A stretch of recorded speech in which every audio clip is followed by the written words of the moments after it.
Zašto ti ne jak sad? Odustaješ? Ne, samo vam želim dati lekciju o tome što je to Super Saiyan. Želim da me oboje dobro razumijete. Saiyan? Kako super? Nismo tražili lekciju. Nikog nije briga za tvoje poteze. To ćemo još vidjeti. Za početak, ovako izgleda moje normalno stanje. Tu je i Super Saiyan. A ovo? Ovako izgledam kad poguram granice običnog Super Saiyana kako bih dobio još više moći. Da lakše shvatite, nazovite ovo Super Saiyan 2. Ovo liči na dječju igru pretvaranja. Jedva da se vidi razlika. Ima još. Spremni? Ma vidi će njega! Ova treća razina je puno jača od Super Saiyan 2.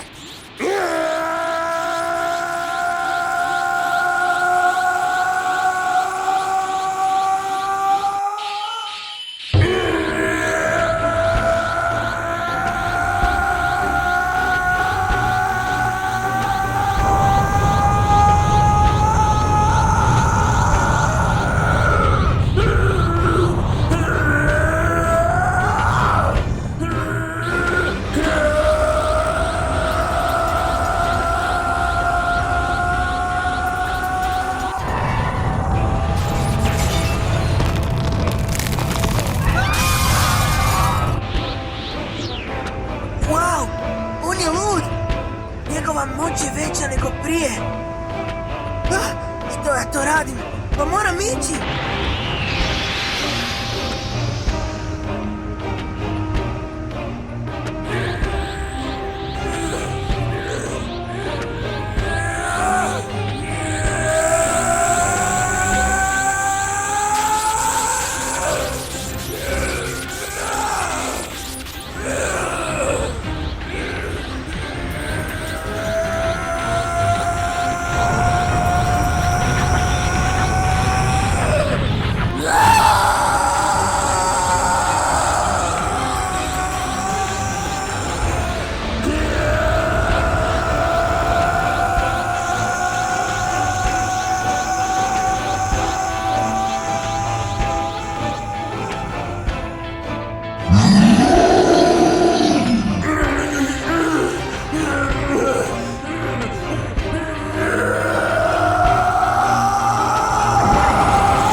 Ovo mi je najdraža razina.